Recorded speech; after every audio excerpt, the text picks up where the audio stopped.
Hello मेरे प्यारे बच्चों, कैसे हैं आप सब? आई होप आप सब बहुत अच्छे, बहुत बढ़िया होंगे। और वाईसीटी के यूपी बोर्ड चैनल पर आप सभी का स्वागत है। और बेटा यहाँ पर खंड काव्य हम लोग शुरू कर रहे हैं। तो ये खंड काव्य आपके बेटा बोर्ड में आता है। जी हाँ। और ये हम आपको खंड काव्य करवाने वाले हैं। वही खंड काव्य करवाएंगे बेटा जो इंपॉर्टेंट रहेगा, ध्यान देना। हम वही खंड काव्य करवाएंगे जो आपका क्या रहेगा, मोस्ट इम्पॉर्टेंट वाले रहेंगे, वही करवाएंगे। हम सभी आपका खंड काव्य नहीं करवाने वाले, क्योंकि सभी सभी आपके बेटा बोर्ड में आएगा ही नहीं। जो जो बेटा मैं आपको खंड काव्य करवा रहा हूँ, अगर उतना ही कर लेंगे तो आपका अच्छा नंबर स्कोर हो जाएगा। इसमें कोई डाउट होनी नहीं चाहिए।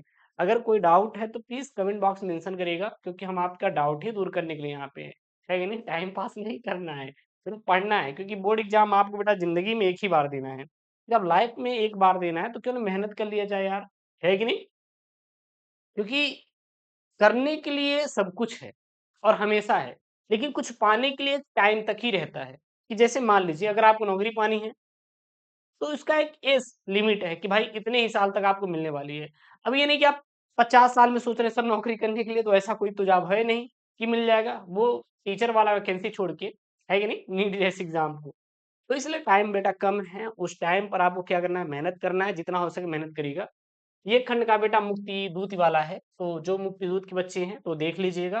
क्योंकि हर एक जिले का अपना अपना खंड काव्य होता है। तो मैं यहाँ पे आपके खंड काव्य में करवा दे रहा हूँ। कौन से किस जिले में खंड काव्य आएगा वो मैं आपको एक वीडियो बना के दे दूंगा। तो देखिए प्रश्न पहला क्या है यहाँ पे, मुक्ति दूत खंड काव्य के आधार पर उसके प्रमुख पात्र का चरित्र चित्रण कीजिए। पेपर में आपका ये आ जाएगा। ठीक है ना? देख सकते हैं 2025 के BA paper code, BE paper code, BF paper code, 2024 के HA paper code, HB, HC, HD, HE, HF, 2023 के DA, DB, DC, DD, DE, DF, DG paper code, 2022 के AA, AC, AD, AE, AF, AG paper code, 2020 के MA, MB, MD और ME और MF paper code. और मैं आपको एक चीज और बता दूं, जो वाईसीटी है आपका बेटा, मतलब यूथ कंपटीशन टाइम, आपको किताबें भी दे रहा है। जी हाँ, क्लास 10th की सारी किताबें अवेलेबल करा दिया यूपी बोर्ड की। सो प्लीज आप लोग जाइए अमेजॉन या फ्लिपकार्ट ऐप पर youth competition times class 10 search करेंगे यूपी बोर्ड, आपको वहाँ किताबें मिल जाएगी। वहां से लेके पढ़ना शुरू कर दीजिए। वो वही किताबें देख सकते हैं कितने अच्छे तरीके से हमने इसको किया है बेटा। और अच्छे अच्छे इसको जो प्रोफेसर बेटा उसको यहाँ पे इन्होंने बनाया है बैठ बैठ के। ठीक है ना? दिन रात मेहनत करके। अगर वो नहीं आ रहा है पेपर में, अथवा में आएगा, क्या आएगा, मुक्ति दूत खंड काव्य के आधार पर महात्मा गांधी का चारित्रिक विशेषताओं पर आपको बेटा प्रकाश डालना है। 2026 के एफडी पेपर कोड, 2025 के बीडी पेपर कोड, बीजी पेपर कोड में आया हुआ है। अथवा में यार तो ये कर सकते हैं, मुक्ति दूत खंड काव्य के आधार पर गांधी जी का चरित्र चित्रण आपको करना रहेगा। 2026 की FA paper code, FC, FD, मतलब कुल मिला के एक ही है। कुल मिला के आपको क्या देखना है बेटा, चरित्र चित्रण ही देखना है।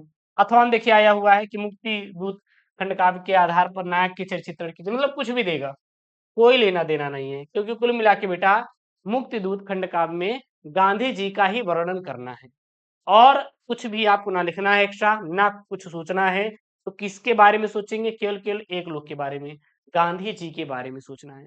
क्योंकि इनमें केवल इनका ही वर्णन करना है और इनके ही बारे में बता देना है, इनकी बड़ाई कर देना है। और आपको कुछ भी नहीं करना है एक्स्ट्रा, आपको कुछ भी नहीं करना है। मैं आपसे फिर बोल रहा हूँ, ना एक्स्ट्रा सोचना है, ना कि आपको एक्स्ट्रा कुछ भी करना है। क्लियर है ना? किसका करना है? मुक्ति दूत में केवल गांधी जी के चित्रण करना है। मुक्ति दूत में अगर आ जाए नायक, गांधी जी के बारे में लिखना है और कुछ भी नहीं करना है। तो यहाँ पे हेडिंग डालेंगे, मुक्त दूत खंड काव्य के नायक महात्मा गांधी जी का चित्रण। बस इन्हीं के बारे में इतना लिख देना और कुछ भी नहीं लिखेंगे। क्या लिखेंगे? इसमें बड़ाई करेंगे। किसकी करेंगे भैया? गांधी जी की करेंगे। तो मुक्ति दूत खंड काव्य के नायक महात्मा गांधी जी की विशेषताओं का वर्णन निम्नलिखित है। सबसे पहला बेटा, लोकतर पुलिस पुरुष थे। ये क्या थे बेटा? लोकतर पुरुष थे, अर्थात कवि ने गांधी जी को असाधारण पुरुष माना है। असाधारण क्यों? क्योंकि ये बेटा हमेशा अहिंसा के मार्ग पर चलते थे, लोगों को धर्म के बारे में सिखाते थे, लोगों को गलत कभी प्रेरणा नहीं देते थे। ये कहते थे कि हमेशा आप एक सही रास्ते का चुनाव करिए जिससे आपका विकास हो पाए। खंड काव्य के प्रथम सर्गम में ही गांधी कवि ने गांधी जी को अवतार पुरुष माना है। और ऐसे व्यक्ति पृथ्वी पर अवतार के रूप में प्रकट होते हैं जो पृथ्वी के दुखों का हरण करते हैं। जिस कोटि में राम, कृष्ण, बुद्ध, महावीर, ईसा, पैगंबर आदि आते हैं, उसी कोट में महात्मा गांधी का भी नाम लिया जाता है। दूसरा बेटा मातृभक्ति, यानी गांधी जी में देखेंगे बेटा तो अपने भूमि के प्रति भक्ति भरी हुई थी कि हम अपने मातृभूमि के लिए हर एक चीज वो करेंगे जो इनके लिए संभवतः है। यानी कि गांधी जी के जीवन पर उनकी माता के चरित्र का गहरी छाप पड़ी और खंड काव्य के द्वितीय सर्ग में उन्होंने अपनी माता को सपने में देखा और उनकी सच्ची शिक्षा को ग्रहण किया और गांधी जी ने उदारता, परोपकार, सत्यता आदि गुणों को अपनी माता से ही सीखा है और मातृभूमि के प्रति उन्होंने बहुत सारा चीज किया है। ठीक है, क्योंकि लोग अपने माता पिता से सीखते हैं। दूसरा बेटा क्या है यहाँ पे पॉइंट दूसरा है यहाँ पे, सॉरी तीसरा, दलितों के उद्धारक, यानी कि ये जो दलित थे, अच्छा दलित नाम किसने दिया था? जो छोटी कास्ट हरिजन को दलित नाम किसने दिया था? गांधी जी ने ही दिया था। तो यहाँ पे गांधी जी ने जीवन पर्यंत पिछड़ों, दलितों तथा हरिजनों को गले लगाया। वे बहुत समय तक हरिजनों की बस्ती में अपना समय व्यतीत किए। गांधी जी के जीवन का मुख्य उद्देश्य हरिजनों का उद्धार करना ही था और कवि ने स्पष्ट शब्दों में कहा है कि दलितों को उद्धार हेतु ही तुमने झंडा किया बुलंद। 30 बरस तक रहे जूझते अंग्रेजों से अथक अमंद। आगे लिखेंगे, आगे क्या लिखेंगे बेटा यहाँ पे पॉइंट में, एक सेकंड, आगे लिखेंगे यहाँ पे क्या लिखेंगे, निर्भीक तथा अड़िग। निर्भीक तथा अड़िग यानी कि गांधी जी जो थे, गांधी जी अपने निश्चय पर अटल रहने वाले थे और वे अंग्रेजों के अत्याचारों से पीड़ित भारतीय जनता का उद्धार करने के लिए आगे आए। पांचवा बेटा इनमें राष्ट्रभक्ति की भावना कूट कूट के भरी हुई थी, अर्थात गांधी जी महान राष्ट्रभक्त थे। उन्होंने जीवन भर अपने देश की स्वतंत्रता के लिए प्रयास किया और देश की स्वतंत्रता के लिए उन्होंने अनेक आंदोलनों को भी चलाया और उन्होंने अंग्रेजों के अत्याचार के सामने घुटने नहीं टेकी। जलियांवाला बाग हत्याकांड देखकर उनका हृदय तड़प उठा था। छठवां पॉइंट में क्या लिखेंगे, छठवां पॉइंट में लिखेंगे मानवीय गुणों से भरपूर। कौन थे बेटा? अपने गांधी जी थे, यानी कि गांधी जी का चरित्र उनके गुणों का भंडार था।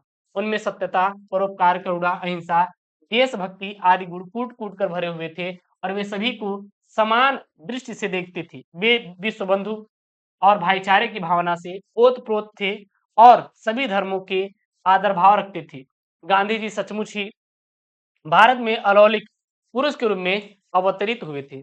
उसके बाद यहाँ पे मुक्ति दूत खंड काव्य के आधार पर गांधी जी के सामने अवज्ञा का आंदोलन।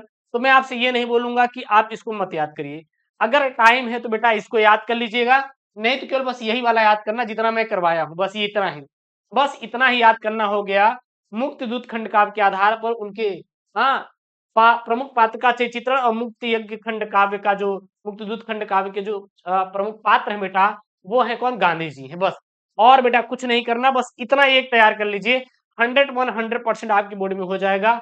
अलग से ना रटना है ना कुछ याद करना है, बस यही आप एक याद करना है, क्योंकि चरित्र चित्रण हर साल पेपर में आता है, बस इतना ही याद कर लेना। इसके अलावा बेटा कुछ भी मत याद करना। मुक्ति यज्ञ, मुक्ति दूत खंड काव्य, चरित्र चित्रण कहीं दिखे, मुक्ति दूत दिखे, चरित्र चित्रण यही छाप देना गांधी जी के बारे में, उनकी बड़ाई कर देना और कुछ भी एक्स्ट्रा नहीं करना है। आई होप ये वीडियो पसंद आया होगा, तो प्लीज वीडियो को लाइक करिए, चैनल को सब्सक्राइब करिए। मिलते हैं नेक्स्ट वीडियो को दोस्तों। Thank you, Jai Hind, take care, bye bye, love you all.